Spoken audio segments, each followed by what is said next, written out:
बमबारी से भीषण आग लगी। हिजबुल्लाह के रॉकेट लॉन्च साइट को बर्बाद कर दिया गया है।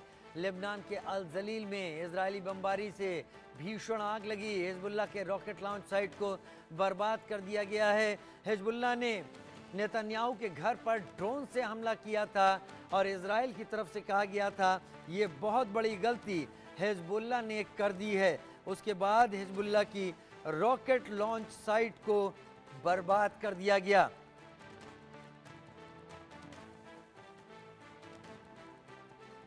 इससे पहले लेबनान में ही बेरूत में हमला करके हिजबुल्लाह के चीफ को ठिकाने लगा दिया गया था। नसरुल्लाह को ठिकाने लगा दिया गया था और उसके बाद एक एक करके उन सभी लोगों को जो परपेट्रेटर्स हैं, यानी जो पीछे हैं इन हमलों के, उनको इजराइल चुन चुन कर ठिकाने लगा रहा है। उन जगहों से जहां से रॉकेट और मिसाइलें इजराइल के ऊपर छोड़ी जाती हैं, उन जगहों से जहां से ड्रोन अटैक किए जाते हैं, उन्हें तबाह कर रहा है इजराइल।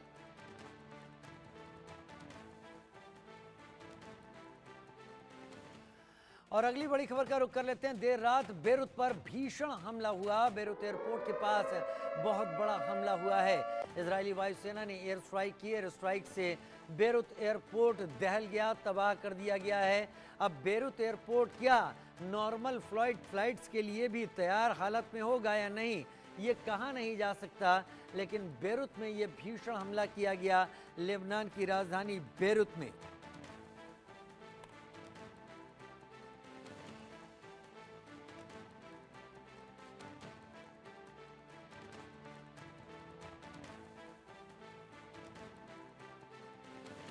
तो इजराइल जिस तरीके से हमले कर रहा है, इजराइल जिस तरीके से लोगों को निपटा रहा है, उन लोगों को जो उसके ऊपर हमला कर रहे हैं, उसमें बड़ी बात सामने आती है कि आखिर इजराइल का दुश्मन नंबर 1 है कौन।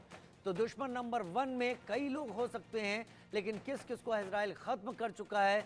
मोहम्मद दाइफ, उसको इजराइल खत्म कर चुका है। इस्माइल हानिया जो कि हमास का पहला बड़ा चीफ था, उसे भी खत्म कर दिया गया। हसन नसरल्लाह जो कि हिजबुल्लाह का चीफ था, खत्म कर दिया गया। नया हमास का चीफ याह्या सिनवार खत्म कर दिया गया। और अब क्या ईरान का सर्वोच्च धार्मिक नेता आयतुल्लाह अली खamenei इजराइल के निशाने पर है, इजराइल के टारगेट पर है। इसके बारे में अभी साफ तौर पर कुछ कहा नहीं जा सकता, क्योंकि जब से सिनवार को ख़त्म किया गया है, उसके बाद से आयतुल्लाह अली खamenei एक ऐसे लोकेशन पर मौजूद है जिसके बारे में पता शायद इजरायली रेवोल्यूशनरी गार्ड को ही होगा और किसी को नहीं है। लेबनान पर प्रहार इजराइल का जो लगातार हो रहा है, उसमें लड़ाकू विमान 12 इस्तेमाल किए गए, 27 ड्रोन के जरिए हवाई हमले 175 इस दौरान किए गए। इजराइल लगातार अपने हमलों से अब लेबनान को दहला रहा है, क्योंकि हमास के साथ लड़ाई में लेबनान के बीच में आने के चलते ये लड़ाई लेबनान और इजराइल में तब्दील हुई। हाँ, हिजबुल्लाह और इजराइल में तब्दील हुई। और इस बीच हूती ने भी जो हमले इजराइल के ऊपर करने की कोशिश की, उसके चलते हूतीस के ऊपर भी टारगेट किया गया। B-52 बॉम्बर के जरिए इजराइल और अमेरिका के चलते इन सभी इंस्टॉलेशंस को, इनके सभी सेंटर्स को नेस्तनाबूद किया जा रहा है। मारे गए कमांडर निशाने पर जो लीडर हैं, उनके बारे में भी जानकारी ले लीजिए। 13 जुलाई मोहम्मद दाइफ को ठिकाने लगा दिया गया। हमास की कस्साम ब्रिगेड का ये मुखिया था। उधर 31 जुलाई इस्माइल हानिया को मार दिया गया, जो कि हमास का प्रमुख था। उसको उसके घर में ही जो IRGC की सिक्योरिटी में था, वहां मार दिया गया। 30 जुलाई को फुआद शोगर को मारा गया, जो कि हिजबुल्लाह का शीर्ष कमांडर और आर्मी विंग का काम देखता था। उधर 20 सितंबर इब्राहिम अकील को ठिकाने लगाया गया।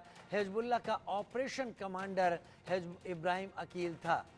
इसके बाद आगे बढ़ते हैं। 24 सितंबर इब्राहिम कोबैसी मारा गया, जो कि हिजबुल्लाह का रॉकेट डिवीजन का कमांडर था। 27 सितंबर हिजबुल्लाह का चीफ हसन नसरल्लाह ठिकाने लगा दिया गया, जो कि हिजबुल्लाह के जरिए इजराइल के उत्तरी इलाकों में रॉकेट हमले, ड्रोन हमले करवाने के पीछे असल जिम्मेदार था।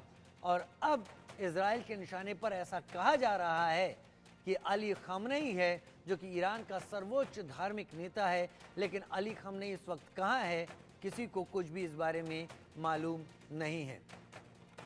मेजर जनरल अनुज माथुर डिफेंस एक्सपर्ट के तौर पर मेरे साथ लगातार इस वक्त जुड़ रहे हैं। Wing commander retired Praful Bakshi मेरे साथ इस वक्त जुड़ रहे हैं। सबसे पहले मैं विंग कमांडर प्रफुल्ल बख्शी आपको मौका देना चाहूँगा और आपसे शुरुआत करना चाहूँगा। ये लड़ाई एक ऐसी लड़ाई है जहाँ पर अब इजराइल जीरो इन कर रहा है, टारगेट कर रहा है, ज़्यादा मौका नहीं दे रहा, ज़्यादा सोचने के लिए टेबल पर पेपर काले नहीं कर रहा, वो चीज़ों को न्यूट्रलाइज करने में यकीन रख रहा है और एक एक करके इजराइल ने वही किया है। लेकिन अब बात अली खamenei की आती है, जिसके प्रॉक्सीज लगातार इजराइल को इस जंग में उलझाए हुए थे और इजराइल ने उन प्रॉक्सीज को ख़त्म करके ये समझ लिया कि इन प्रॉक्सीज को ख़त्म करके इनके अटैक्स को ख़त्म करना नामुमकिन के करीब है। लिहाजा जो इन प्रॉक्सीज को फ्यूल दे रहा है, जो इनको एनर्जी दे रहा है, जो पैसा दे रहा है, अब उसी से हिसाब चुकता करना होगा। लेकिन दूरी 2000 किलोमीटर की है। जमीन पर लड़ी गई लड़ाई अक्सर जीत को हाथ में लाकर देती है, लेकिन यहां पर सारी लड़ाई हवाई लड़ाई होने वाली है। क्या हवाई लड़ाई ही तय करेगी इजराइल ईरान के बीच का भविष्य? हालात किस तरीके से देखते हैं विंग कमांडर प्रफुल्ल बख्शी आप? Thank you very much. ये आप जो बात कर रहे हैं ये एब्सोल्युटली करेक्ट है कि ये जो उनकी जो प्रॉक्सी वॉरियर्स हैं, उनको आप चाहे कितना भी मारिए वो पैदा होते रहेंगे। देखिए Islam, this is a thought process. Hamas is not a group of people और Hezbollah is not a group of people. There is a thought process. आप इसको इरेडिकेट कर ही नहीं सकते। आप रोज 1000 मार दीजिए, 6 महीने में तैयार हो जाएंगे। क्वेश्चन ये है कि अब उनको वो किसको सपोर्ट कर रहे हैं? वो कौन उनको सपोर्ट कर रहा है? ईरान। ईरान और उसके जो बाकी बचिंदे कंट्रीज है जो सपोर्ट कर रहे हो। चाइना तो ऑफकोर्स पीछे बैठा हुआ है। वो क्वेश्चन ये है, ईरान के साथ में अब, पहले तो इजराइल की बड़ी दोस्ती होती थी। आपको याद होना चाहिए ईरान इराक वॉर में 8 साल की जो लड़ाई थी, उसमें सारे engineers, aircraft mechanics, bomb experts सब इजराइल के थे अगेंस्ट इराक। वो इतनी दोस्ती थी।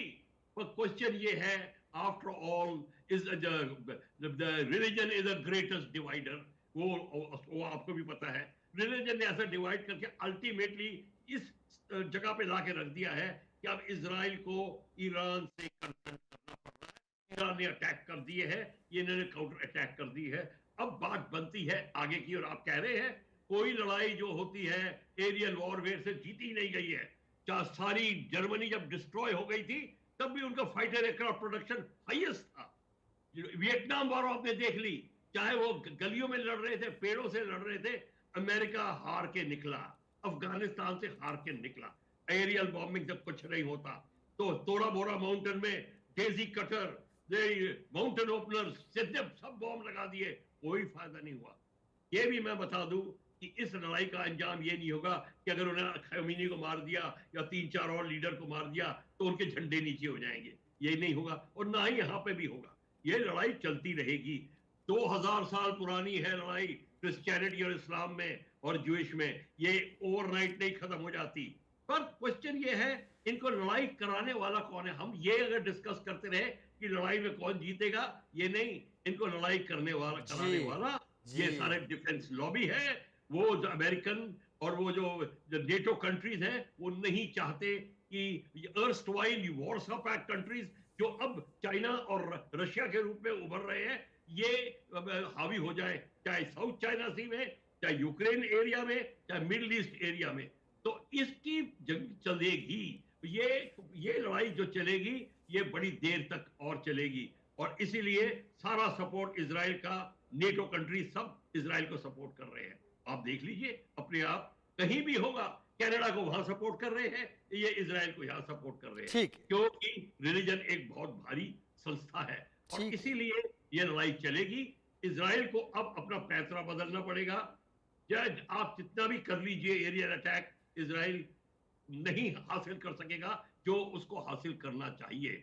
हाँ, अगर अब इसमें अमेरिका कूदता है, क्योंकि अमेरिका के ऊपर डायरेक्ट चाइना अटैक करता है या हूतीज वगैरह अटैक करते हैं, अमेरिकन फ्लीट आती है, फिर बात आगे बढ़ना शुरू होगी। पर कौन मदद करेगा मेरी इजराइल की? जानकारी के मुताबिक, अगर मैं गलत नहीं हूं, तो wing commander Bakshi B-52 bombers ने यमन में हूतीज के सेंटर, जो कि उनका लॉन्च पैड था, जहां उनका एमिनेशन था, उसको टारगेट बिल्कुल किया अभी कर 3 दिन दिया। पहले। B2 ने, जी, B2 और B2 स्टेल्थ बॉम्बर ने स्टेल्थ B2 ने बॉम्बर ने टारगेट किया है और बिल्कुल कर रहे हैं। खत्म किया है उसे। कोई फायदा नहीं होगा। आप लिख के ले लीजिए, वो रोते रहेंगे, वो यूनाइटेड नेशन ह्यूमैनिटेरियन ऑर्गेनाइजेशन सारी की सारी चिल्लाएंगी, कोई फायदा नहीं होगा। कोई चलिए, किसी मैं की एक नहीं बड़ी खबर सुनेगा। के साथ आगे बढ़ता हूं। बड़ी खबर यह है, जैसा कि विंग कमांडर बख्शी भी कह रहे थे, आईडीएफ ने लेबनान के कई इलाकों पर एयर स्ट्राइक की है। कल रात ही